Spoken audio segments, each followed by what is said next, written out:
story. I can't believe that this Savannah Guthrie kidnapping story has not been resolved. I really was hoping by the time I sat down and joined you again after I had a great weekend. I don't know about you, but she's still out there. Here's a great update. WFAA, our news partner, they actually have a guy on the ground at the scene, and he does all the updates. Look, I'm just going to play. I hope you don't mind. I'm just going to play the full 2 minutes that they did on their morning show this morning because it has the follow up questions and all the new details here. And if you haven't been keeping up with it over the weekend, this is all you need to be caught up to where the story is right now. Today marks 9 days, and the search for Nancy Guthrie, the 84-year-old mother of Savannah Guthrie, is still missing. And investigators are working to find any suspect in her apparent abduction. Yeah, over the weekend, her children made yet another appeal to her potential kidnappers as we welcome in ABC senior investigative correspondent Aaron Kotursky this morning live from Tucson. Week 2 of this search, Aaron, and we know that details are scarce coming out, but what's the latest in this investigation? The investigators don't have much to go on, is the truth, Mark. They do not have a suspect or a person of interest. They do not have a vehicle connected to the case.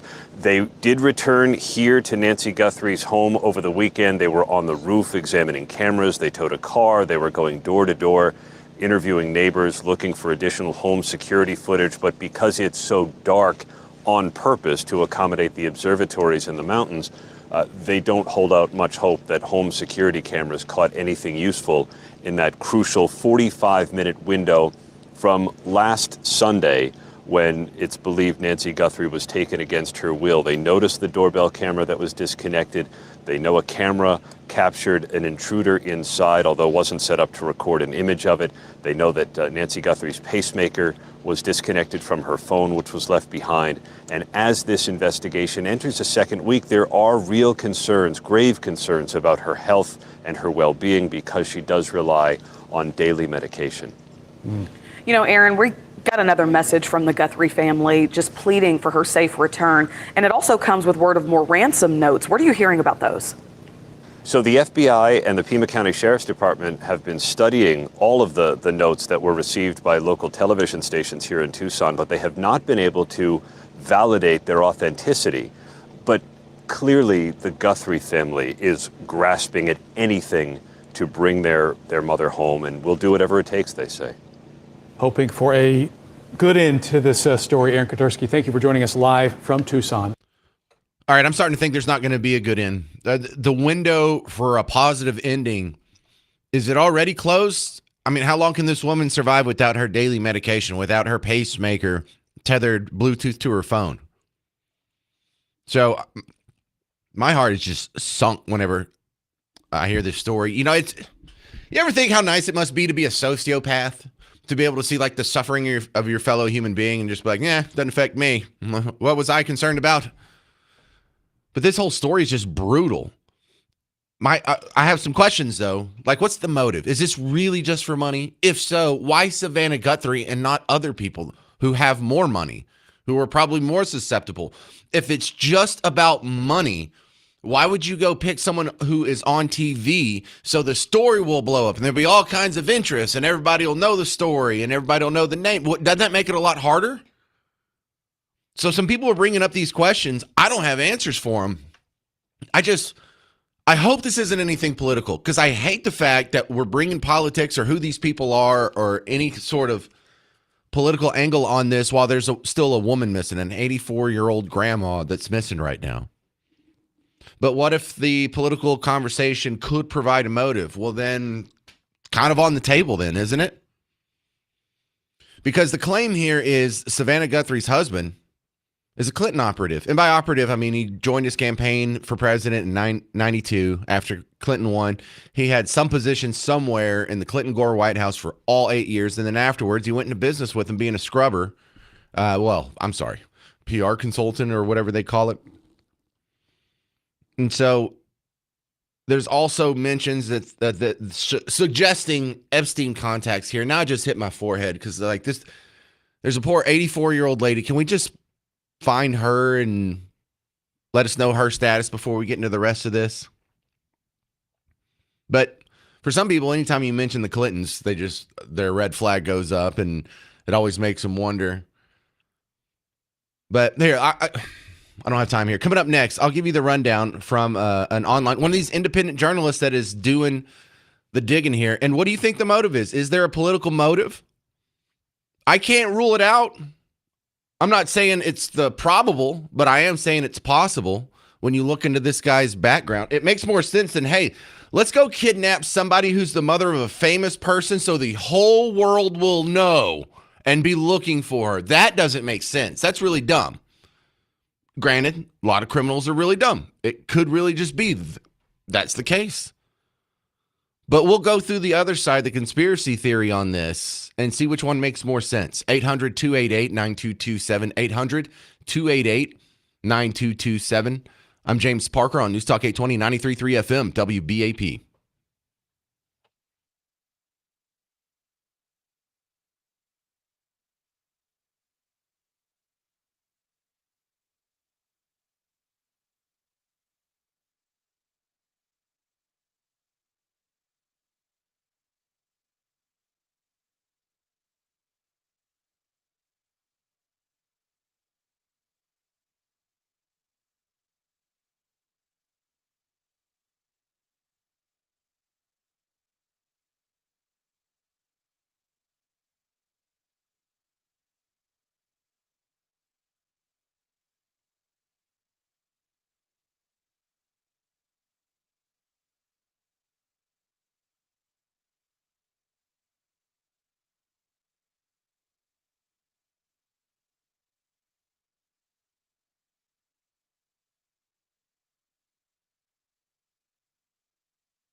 Hey there, welcome. I'm James Parker, News Talk 820, 93.3 FM, WBAP. You're home for Markley, Van Camp, and Robbins.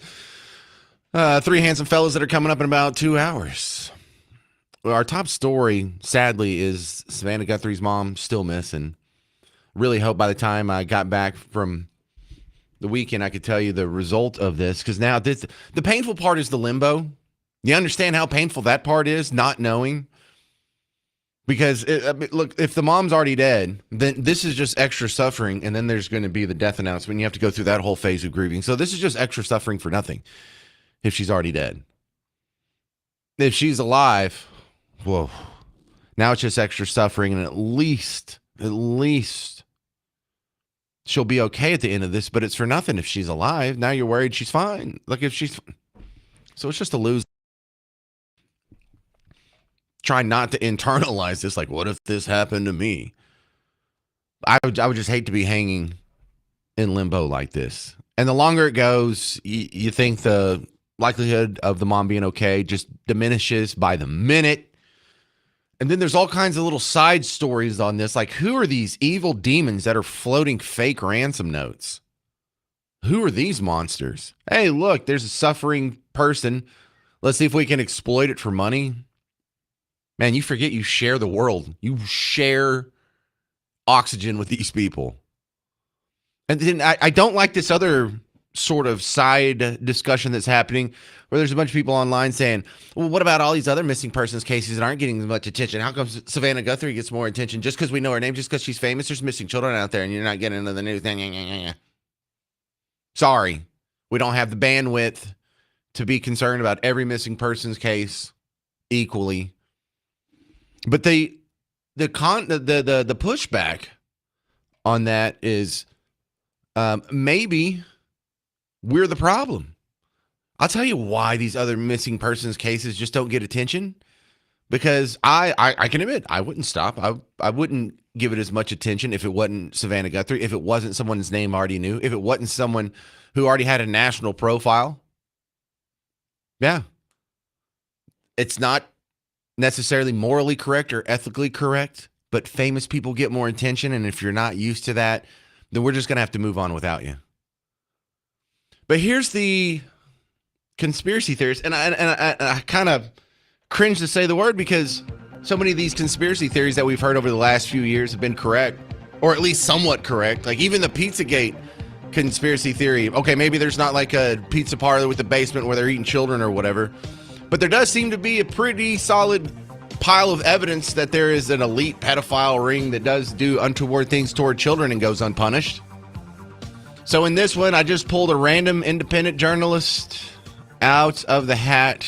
If you go on X, you can find about 28 of these. But this lady's called Proud Shrimper's Daughter, and she doesn't do any like amazing explanation. It's just the best one I found that doesn't have any cuss words. Well, I'll tell you what, I went down a rabbit hole this morning. I had an extra hour before I had to get up and get ready for work. I went down the rabbit hole of Savannah Guthrie. Now, we've all heard about her mother being kidnapped out in Arizona, but I dug a little farther. Her husband, his last name is Feldman.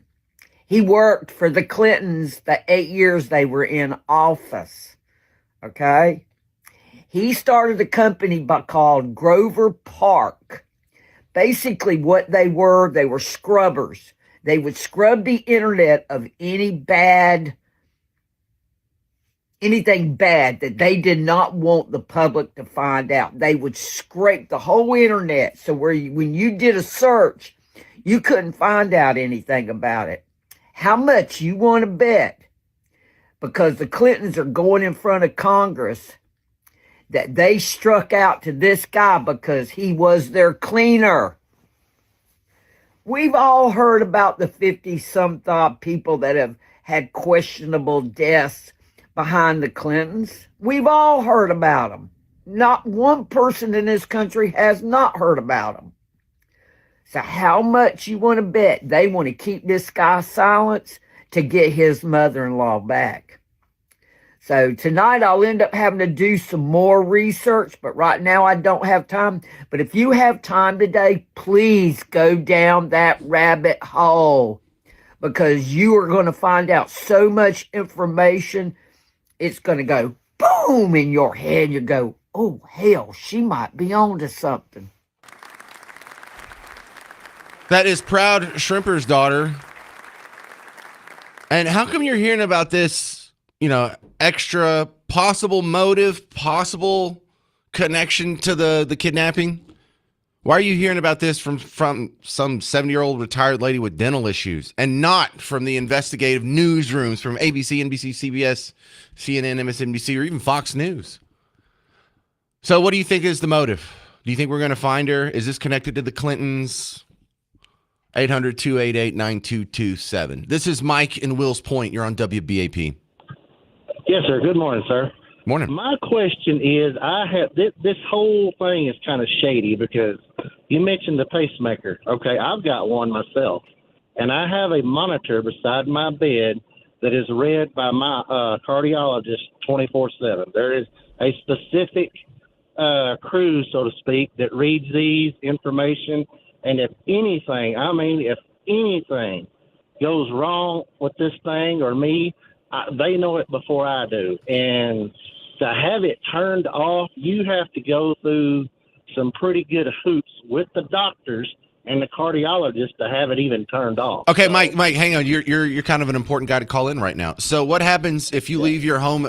If you leave your phone at home and you go out of range of your phone? I don't know. Say you just go on a trip or you go to Six Flags. I mean, that's far enough from Will's point that you won't be tethered to your phone. What happens then? Does your pacemaker still work just fine? Yes, it works just fine. Matter of fact, me and my wife went on a cruise about a year or so ago, and I did ask my cardiologist, do I need to take this monitor with me? He said, as long as you're away from it for about a week to 7 days, you're good to go. I said, what if that thing turns off? He said, we turn it off. You don't mess with it. We have to turn it off, and why would you want it turned off? So there's no negative consequences from the pacemaker for this woman being separated? No, sir. Okay. But if they turn that pacemaker off, it is virtually impossible to turn it off, just an individual, without going through a cardiologist. So, well, thank you for helping us with that. Something. Thank you very much. Well, what do you think happened? Do you have a theory? Man, I probably could tell you just what you were just talking about a while ago, but who knows what goes on in this world that we don't know about. Okay, I'll take it. Thank you, buddy. Thank you. That's Mike in Wills Point. All right, so the pacemaker issue isn't a fatal one.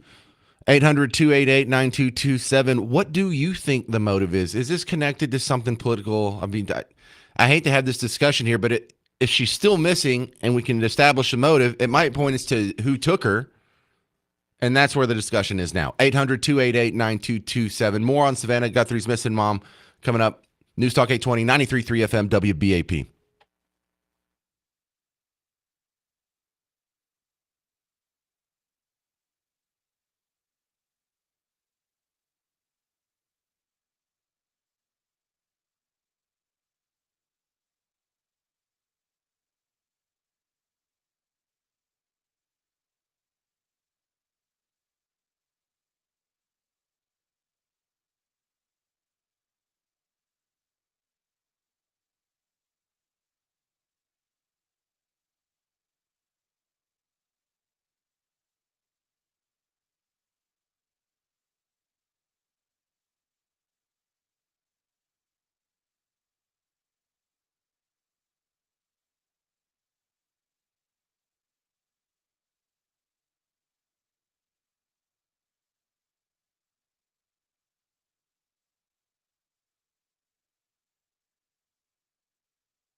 Hey there.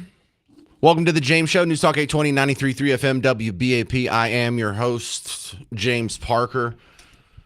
We're just about all caught up on the Savannah Guthrie mom story, and then we'll talk about an update on Trump's reaction to the video from last week and Super Bowl halftime breakdown. It's still coming up. But here's where it gets really tough. And as a human being, it's just, you feel so sorry for you because you think, what if this was your mom? What if you were in Savannah Guthrie's seat? How would you like to be sitting here with your siblings having to make Instagram videos? So I'm going to play you the one from last week because there's two deadlines. One of them clocked at the end of last week. One of them is today. I think it's 6 o'clock our time. I think it's 5 o'clock Mountain Time because they're in Arizona, aren't they? But look, this was, I'm going to play you two videos. This is from last week.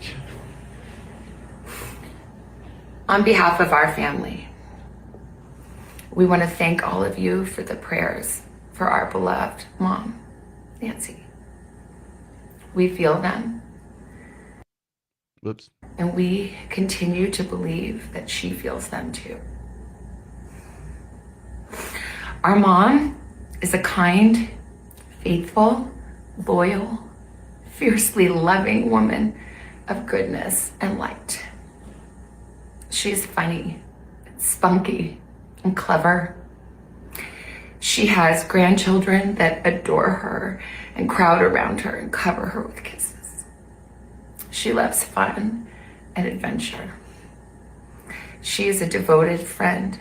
She is full of kindness and knowledge. Talk to her and you'll see. The light is missing from our lives. Nancy is our mother. We are her children. She is our beacon. She holds fast to joy in all of life's circumstances. She chooses joy day after day. Despite having already passed through great trials of pain and grief, we are always going to be merely human. Just normal human people who need our mom. Oh my God, you mind if I stop this? I can't. Oh. This is painful. This is not the fun part of the news. Let me play the one that just got released concerning the deadline they're clocking today. Again, it's the three siblings, Savannah Guthrie's in the middle, with the guy on her right, woman on her left. We received your message and we understand. We beg you now to return our mother to us so that we can celebrate with her. This is the only way we will have peace. This is very valuable to us, and we will pay. That's the update. Brutal stuff. You know, some people, you get emotional about things like this. I had someone send me an email saying, hey, maybe Miss Parker should lock down her social media accounts because they're only on like partially private or they're discoverable or whatever. And I was thinking, dude, I'm not high profile enough for anyone to kidnap someone next to me and ransom them. I don't have any money. I have a 10-year-old Toyota with body damage. The most valuable thing I own besides a car is like a refrigerator. I don't have gold bars. I don't even think I have like 4 figures in my checking account right now. So no, don't worry about me. I know a lot of people have a tendency to internalize this, but that's just something most of us don't have to deal with. For those people out there on all the missing persons cases that don't get attention, I feel for you on that one. It's just, the world's not fair. It's kind of understandable. We put your missing loved one on the screen. It's not going to get nearly as much of attention. But I don't know. I feel sorry for that families hanging in limbo like this. I'll be interested to see if there is any sort of political question or if we do find out what the motive for this, whatever that is. But for now, can we just find the woman and put an end to this? Because this is breaking my heart. 800-288-9227. Coming up next, Donald Trump responds to the video controversy from Friday and my Super Bowl, mostly halftime review. I'm James Parker. It's News Talk 820, 93.3 FM, WBAP.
Hey there. Did you watch the Super Bowl yesterday? I'm James Parker, News Talk 820 93.3 FM WBAP. You're home for Mark Lee Van Camp and Robbins. I thought the Super Bowl was good. A lot of people don't like it when there's, few points scored. And when you got into the fourth quarter, it was only 12-0. It had been 4 field goals by Seattle, a big pile of squat from the Patriots. I like a good defensive battle. That was fine by me. Of course, Drake May got some cosmetic points at the end with 2 touchdowns. But I like a good defensive battle. I thought the teams played well. Thought it was good football. I think more of the discussion is being made of the halftime show, which is, I don't know, I kind of find that disappointing. Isn't this whole spectacle supposed to have us talking about football? Have you really done your job, NFL, promoting the great sport of football, if we're all talking about the halftime show more so than the actual Super Bowl itself? But here we are. So Bad Bunny was the NFL's choice. And remember, it's not the NFL's choice. At the end of the halftime show that we saw on NBC, it said this was brought to you by Rock Nation. Remember, the NFL has hired Rock Nation, which is just a shell corporation for Jay-Z. Jay-Z chooses the halftime performance. Why? Why do they have to outsource that and pay millions of dollars to Jay-Z to put this together? They don't. Why do they do it? I don't know. I really don't. If you want to just get everyone's suspicions up that there's a group of elites that can get away with everything and still be in all the positions of power, and Jay-Z's one of the shady guys that gets brought up in that, because he started dating Beyonce when she was like 16 or something like that, and he was 27. I forgot what the ages are, but I'm paraphrasing. It's something to that effect. There was a questionable age gap when they started dating, in addition to the fact that she was a minor. Same thing with Foxy Brown. He dated her before Beyonce. So he's been kind of questionable. He's been a guy that, is he on the Epstein list? Was he at the Diddy parties? The answer is yes and yes. But he gets to choose your halftime performance. Now, I am probably the only guy in Team Red Talk Radio that is a Bad Bunny fan. I like Bad Bunny. I think his politics are terrible, but that rings true for pretty much every musician I like. I mean, I can only listen to Kid Rock and Nicki Minaj so much, right? I love Ted Nugent, but there's a lot of other musicians I like that I find their politics absolutely abhorrent. What I was hoping for is this for being sort of a crossover, because Bad Bunny isn't like one entity. He's very much like the Latino Post Malone, where Bad Bunny is just as comfortable doing a rap song as he is singing a pop song, as he is doing country music. It's amazing. He's got a little bit of a range, but also he hosted Saturday Night Live, and he did it twice, barely speaking English. He was in Happy Gilmore. He was Happy Gilmore's caddy in Happy Gilmore 2. He's been all over the place. He's a known entity, but he is not an exclusively Latino artist. I mean Spanish-speaking artist. He does crossovers. So he did a song with Drake, and I was kind of hoping that somewhere during the halftime show that Drake would pop out, and that would connect the two worlds. That would be like, okay, the Super Bowl audience is majority not understanding what the hell's going on. But if you bring out Drake, then there's a little connection. Oh, okay, this isn't some foreign entity. This is just our neighbor, and while I don't understand what he's saying, there's a little cohesion and a little overlap and a little bit of a melting pot action. That didn't happen. But this is, for a lot of people, this may be the only song you know from Bad Bunny, but you don't know it because it's really Drake, and Bad Bunny happens to be on it. See, so that's Bad Bunny.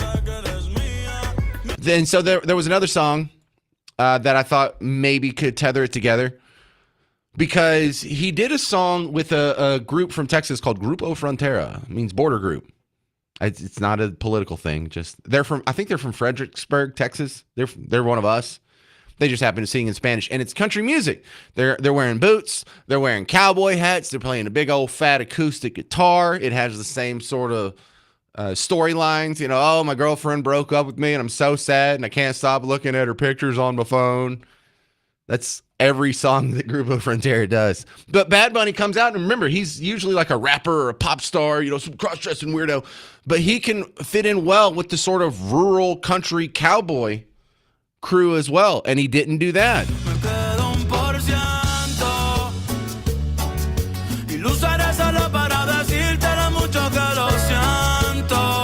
a little country song with the bongo in it, maybe accordion.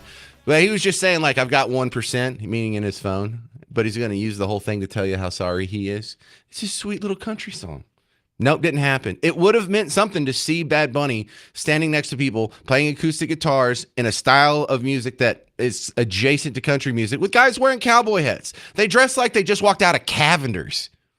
That's how they dress. They're wearing pearl snap shirts. They got on the jeans. They're wearing boots. They look like one of us, really. They look like they would have fit in well at the TP USA halftime show. But he didn't do that. It was all Latin culture. It was none of the overlap. I thought that was a mistake. And then there's another song he did that, while the country stuff would appeal to, and I hate that the demographics are this stark, would appeal to white rural Americans, the Drake stuff would have appealed to black urban Americans. And then there's Cardi B, which is sort of this mismatch because she's Hispanic herself, but she's from like New York or Dominican New Yorker. And that would have appealed to a whole different set of audience and demographics. But also, there's English. You could have had a song with some English in it. When this is Bad Bunny's part, he does the bridge.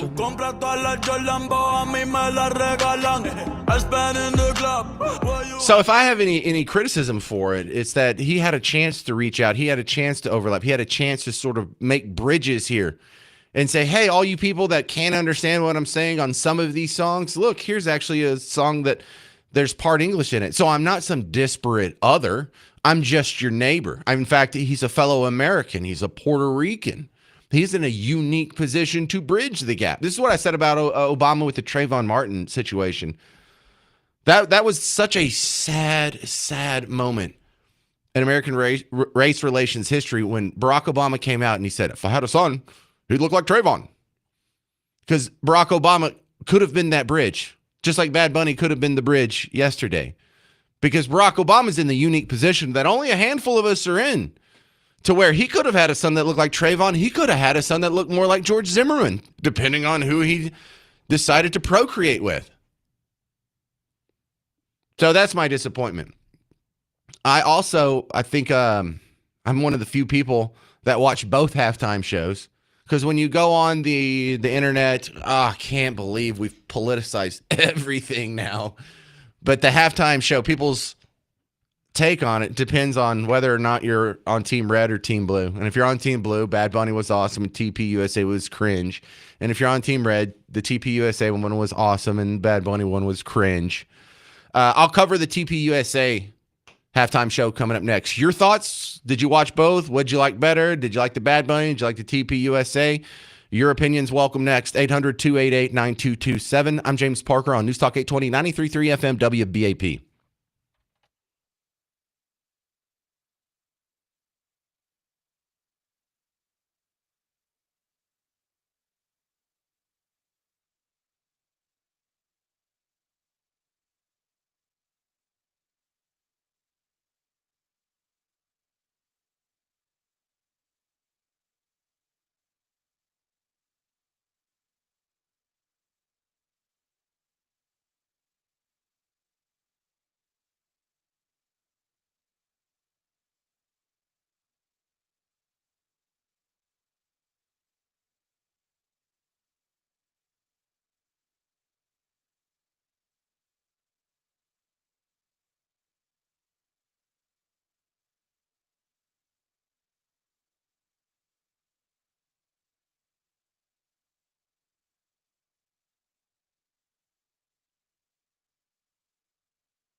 Hey there, fellow Texans. Welcome back.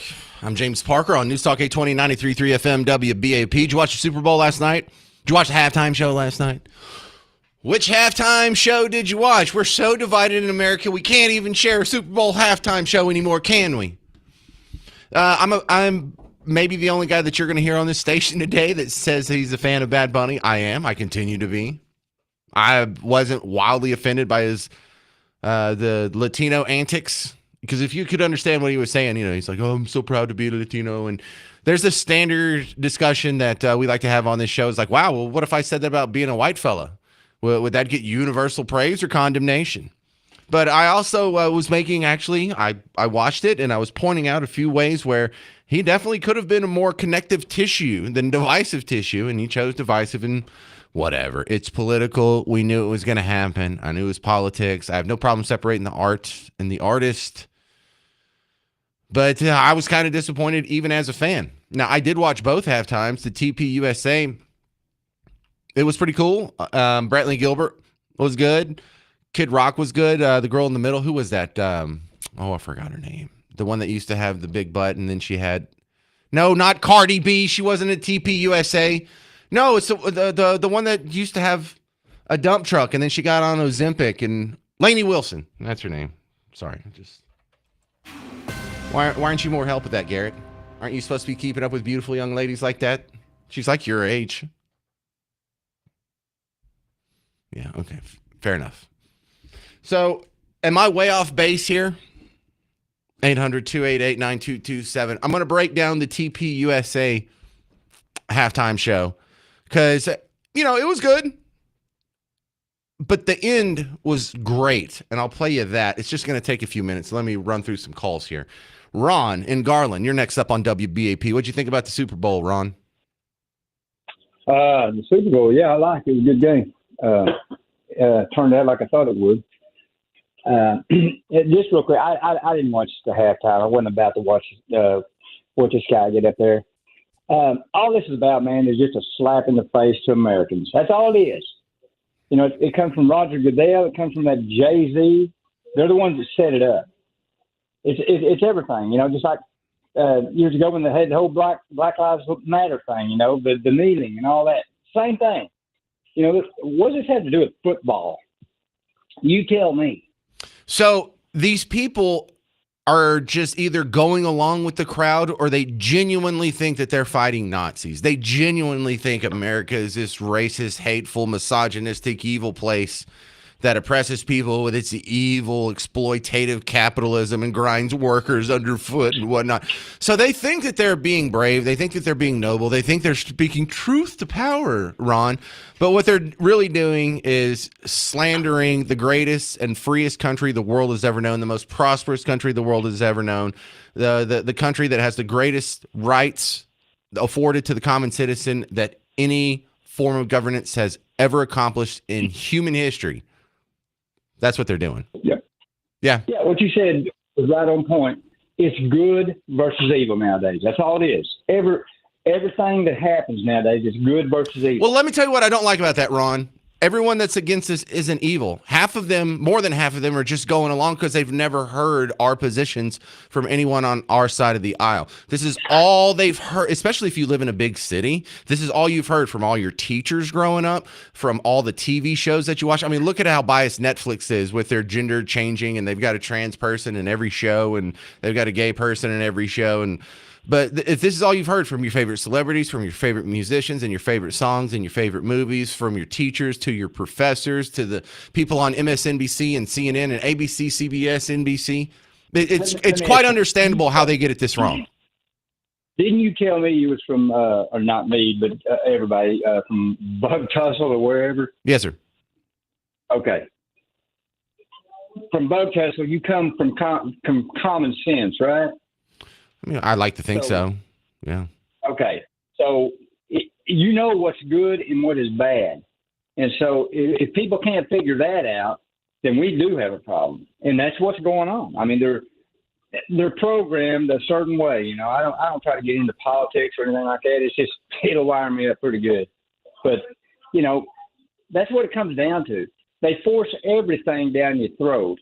and then try to make it say, well, there's nothing wrong with that. Well, there is something wrong with that.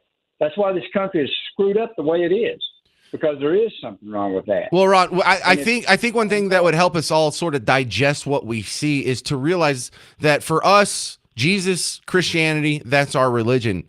For them, their politics has replaced the hole in their soul where religion used to be.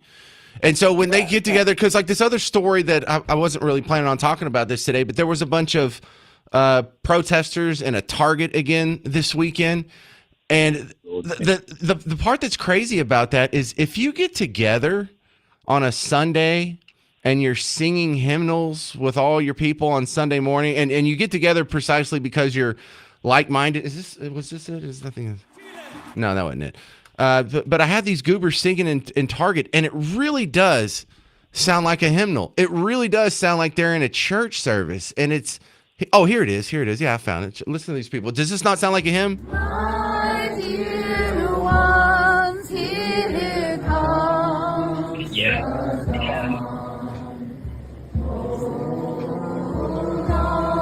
But it's just a bunch of gray-haired loser hippies in a Target griping about ICE. But they're singing. This is hymnals, y'all. This is their religion.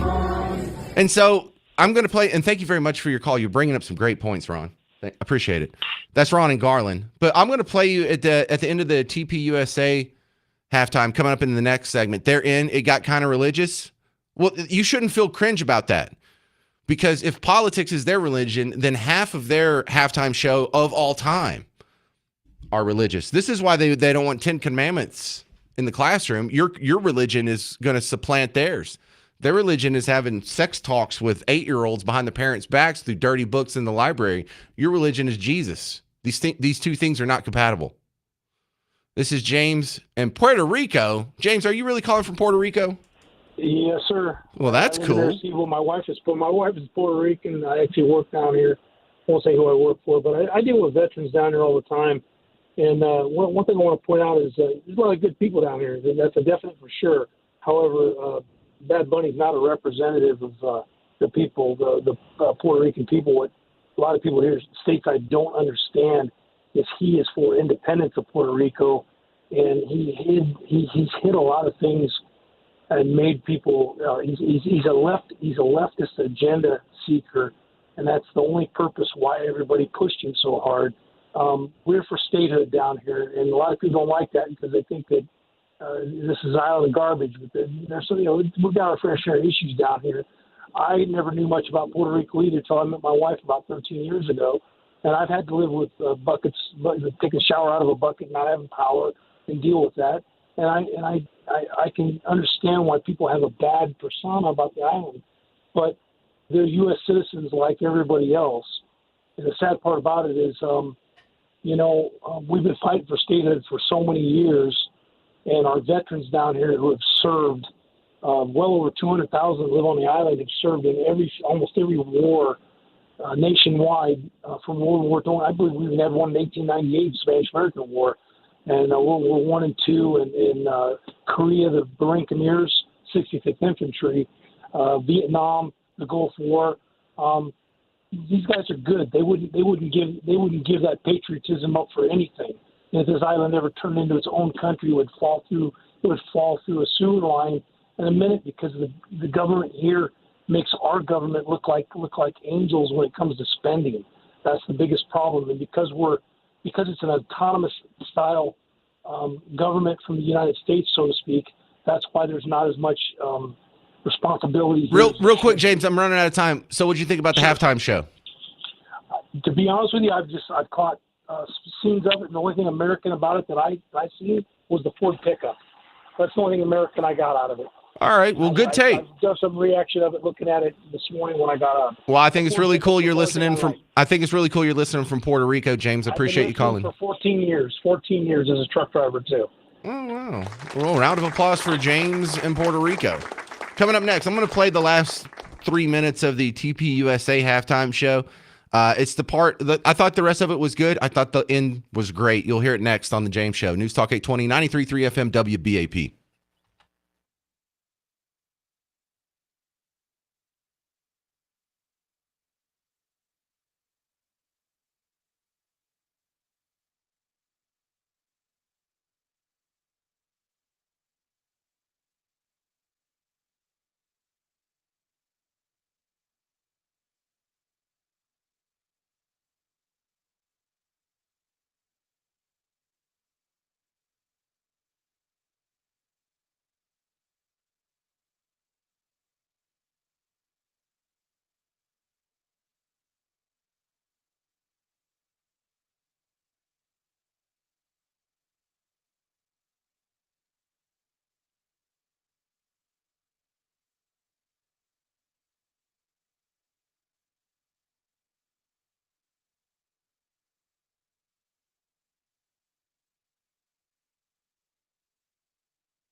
Hey there, welcome to the James Show, News Talk 820, 93.3 FM, WBAP. I am your host, James Parker.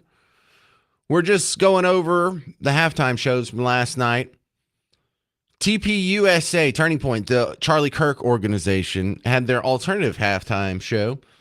And I thought they had a great advantage because the second the regular went to halftime and they flipped to commercial, we flipped over to the TPUSA one to see if it had started yet. You could tell they were watching the Super Bowl, and the second that they flipped to commercial, they waited about a minute or so, and then they started their act. And theirs went for a straight hour.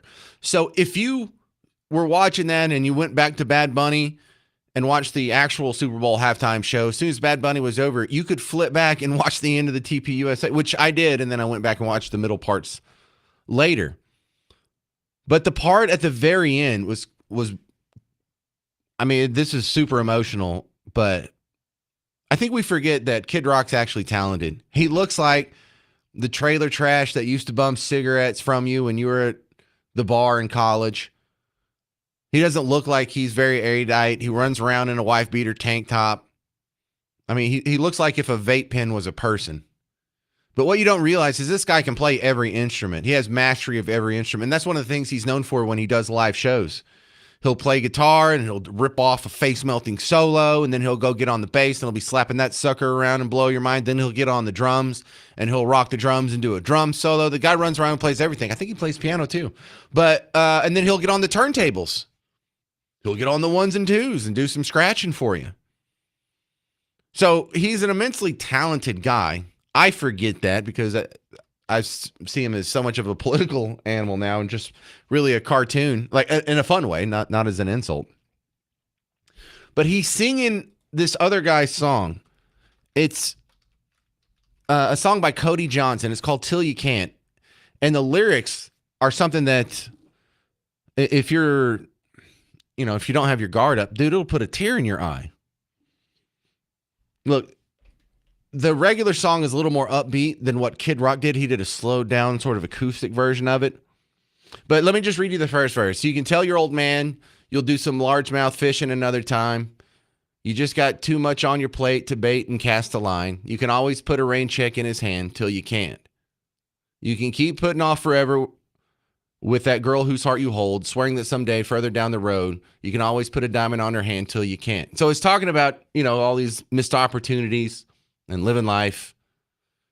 And then Kid Rock wrote an extra verse that's not in the original song. And it had a religious feel to it. And I thought this was powerful. And I'm sorry to just play you like 3 minutes straight here, but that's what it takes to cover the whole context. Till you can,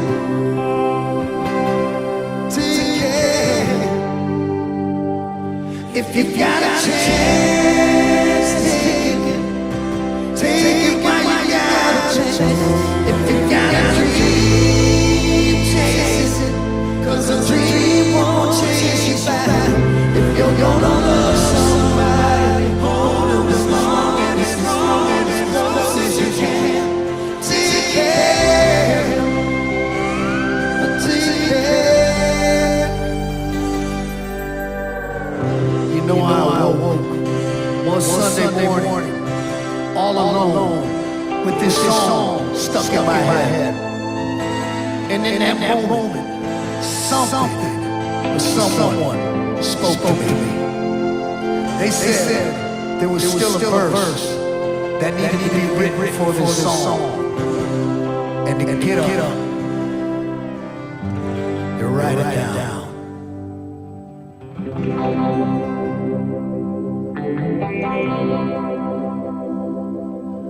There's a book that's sitting in your house somewhere that could use some dusting off. There's a man who died for all our sins, hanging from the cross. You can give your life to Jesus and give you a second chance till you can. Take it if you got a chance. Take it while you got a chance. If you got a dream. All right, so that was part. You have any emotion left in your soul? If you're gonna To the phones we go. Alan, Itasca, your thoughts on the Super Bowl? Go. Hey, James. How you doing this morning, buddy? Hey, yeah, I didn't get to watch the Turning Point halftime show because I watched with my family. We got a bunch of young kids. They want to watch Bad Bunny. One caller, or somebody said that, he missed a chance to connect.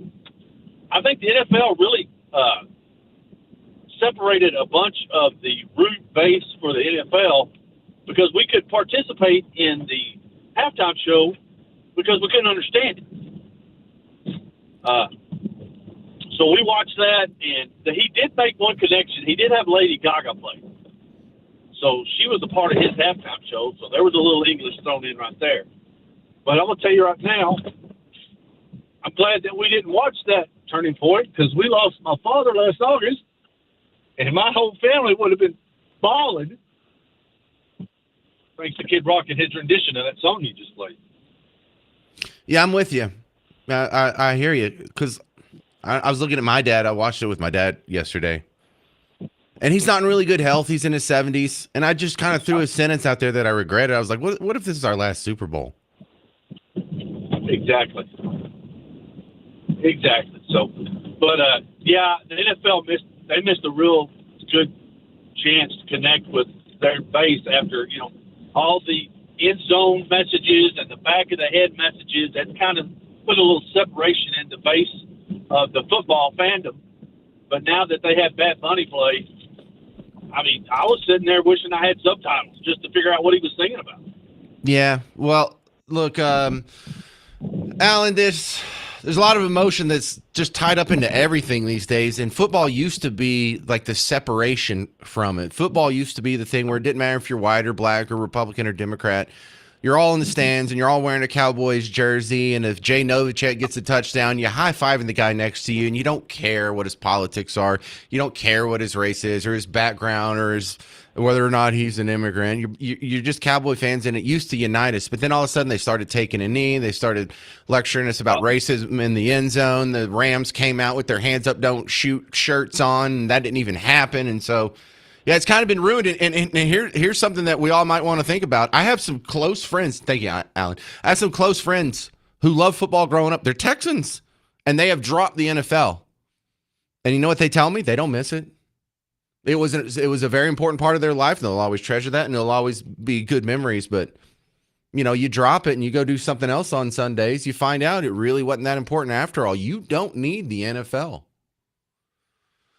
All right, coming up next, harrowing updates on the Savannah Guthrie mom kidnapping. I'm James Parker. It's News Talk 820, 93.3 FM, WBAP.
Hey there, welcome back to the James Show. News Talk 820, 93.3 FM WBAP. I am your host, James Parker. My next guest is going to give us the straight news on the latest with the kidnapping case, we think, of Nancy Guthrie, Savannah Guthrie's mom. Betsy Brantner Smith with the National Police Organization coming back on the James Show. It's been a while. It's just terrible circumstances, Betsy, but good to see you again.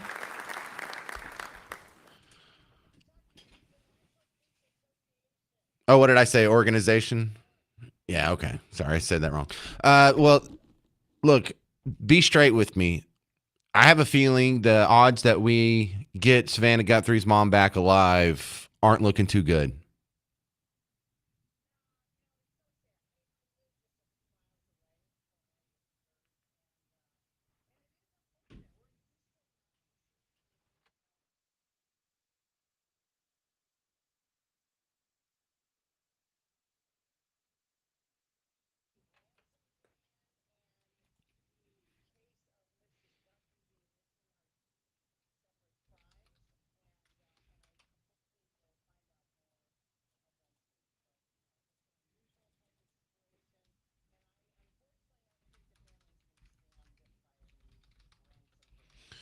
Okay, so you think there's a chance she might have just wandered off and these are fake ransom notes? Okay.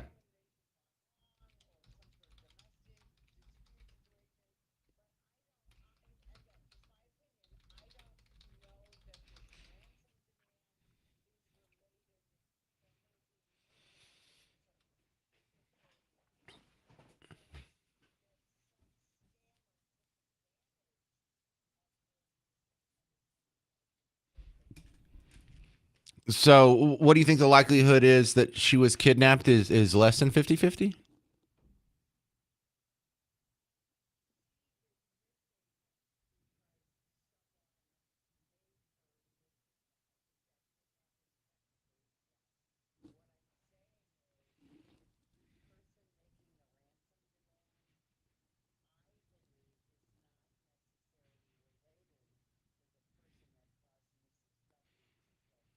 Yeah, well, the fact that there's more than one ransom demand tells you some of these people are lying for sure.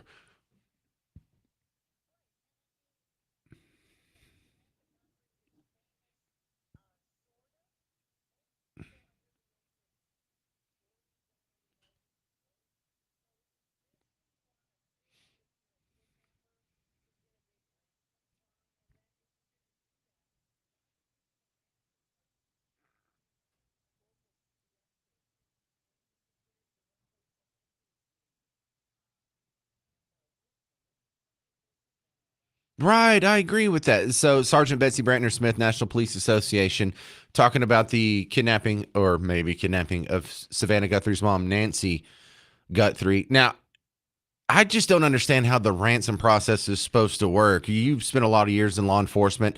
Do you ever see ransoms go out as planned?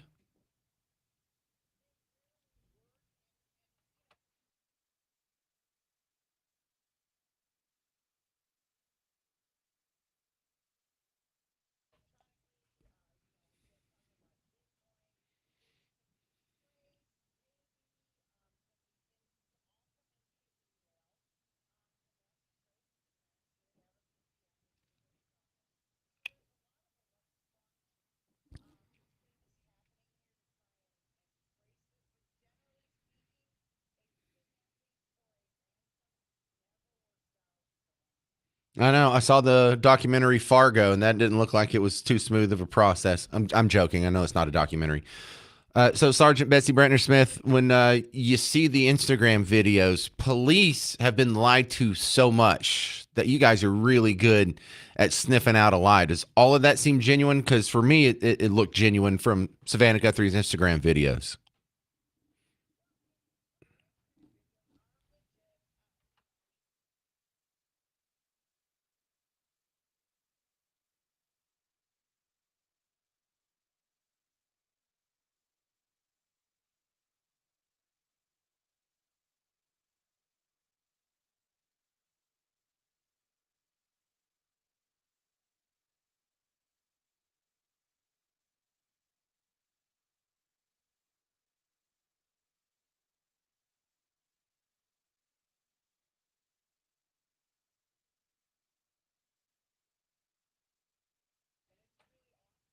God, that's terrible. All right. The National Police Association, npa.org. Is that the right website?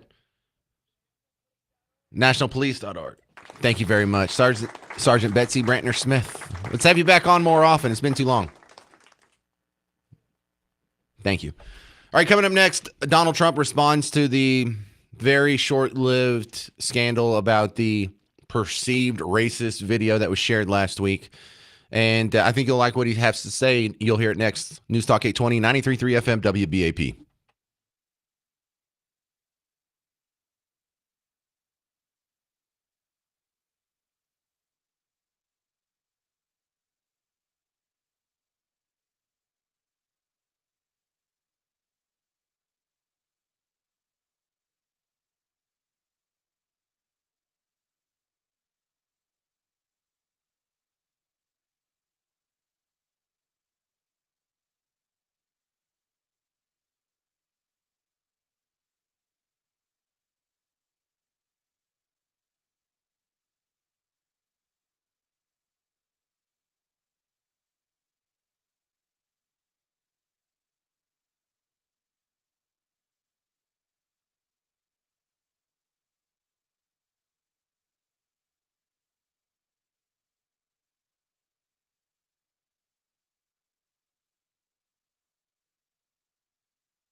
Trump responds to the sort of controversy over the racially perceived video. I'm James Parker, News Talk 820, 93.3 FM, WBAP. So it was a big deal in social media circles, but it didn't affect your real life one whit. It did give fodder for the people who are going to slag Trump anyway to put more arrows in the guy's reputation because if you're not familiar, a video was shared by Donald Trump on Truth Social about voter fraud and Dominion voting machines, and it was a minute-long video. And in the screen capture where they got the video, as soon as that was over, the first 2 seconds of another video starts playing, and it depicts the Obamas on the heads of animals, apes or monkeys, I don't know which one. I guess apes. But it was a video that if you watch the rest of that video, not just the first 2 seconds that popped up on the screen, it was sort of a Lion King remake where Donald Trump is the king of the jungle. He's strutting around as a lion. And all kinds of politicians are on all kinds of bodies of all kinds of animals.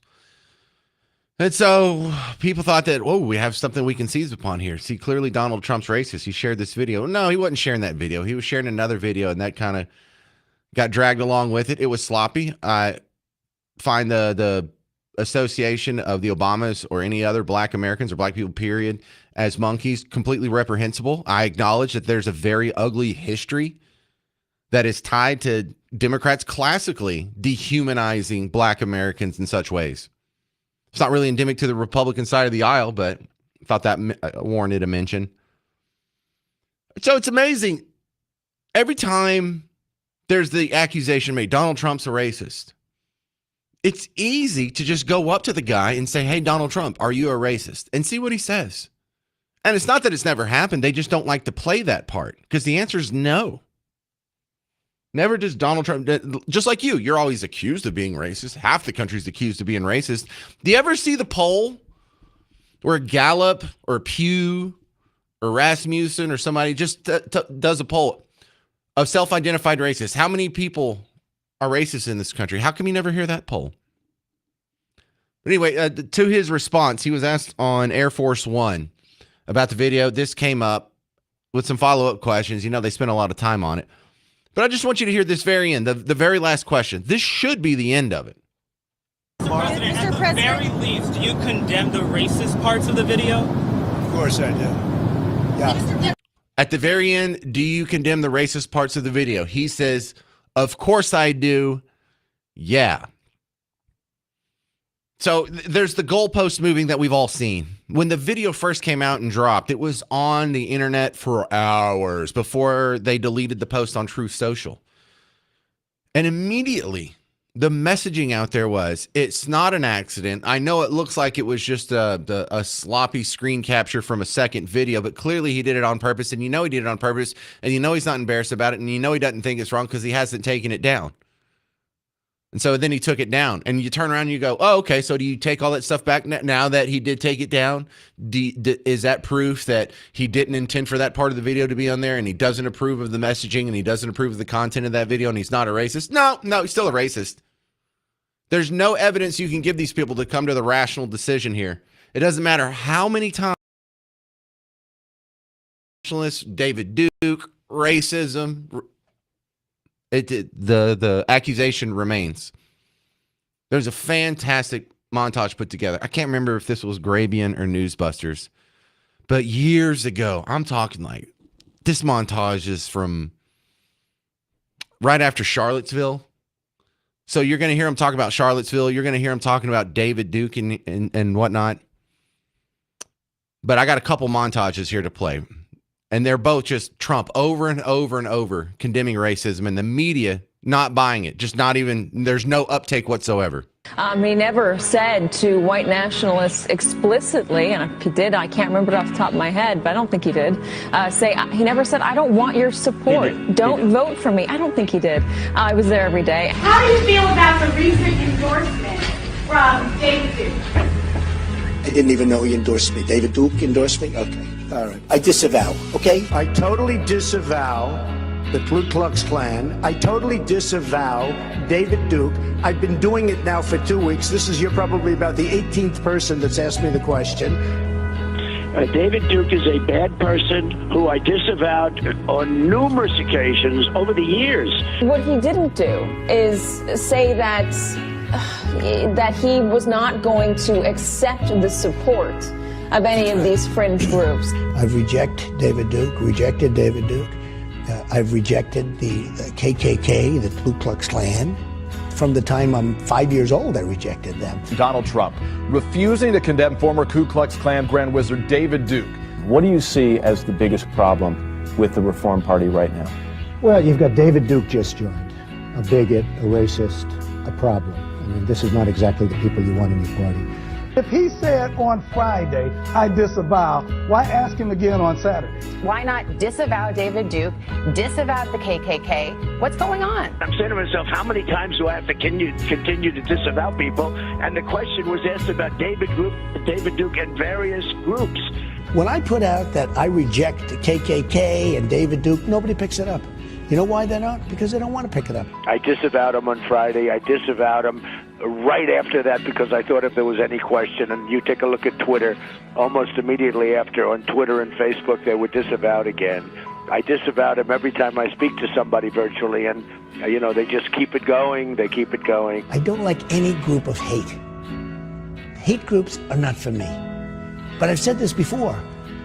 The press hates me to say it. They just don't want to pick it up. So are you prepared right now to make a clear and unequivocal statement renouncing the support of all white supremacists? Of course I am. All white supremacists. He condemns all white supremacists over and over and over. And what does the media still say? He refuses to condemn. He still haven't condemned David Duke. He condemned him like 18 times in a row. Well, we still haven't heard a full-throated denial of white nationalists and neo-Nazis. By the way, this is him about Charlottesville. You're changing history, you're changing culture, and you had people, and I'm not talking about the neo-Nazis and the white nationalists, because they should be condemned totally. But you had many people in that group other than neo-Nazis and white nationalists, okay? And the press has treated them absolutely unfairly. Look, and I'll do it again, too. Racism is wrong. I condemn racism. I condemn white supremacy. I condemn racism when it comes from any side. And so if you are still having people argue against me, if anybody ever tells you, oh, well, James Parker's racist, number one, they're lying to you. Number two, why are they lying to you?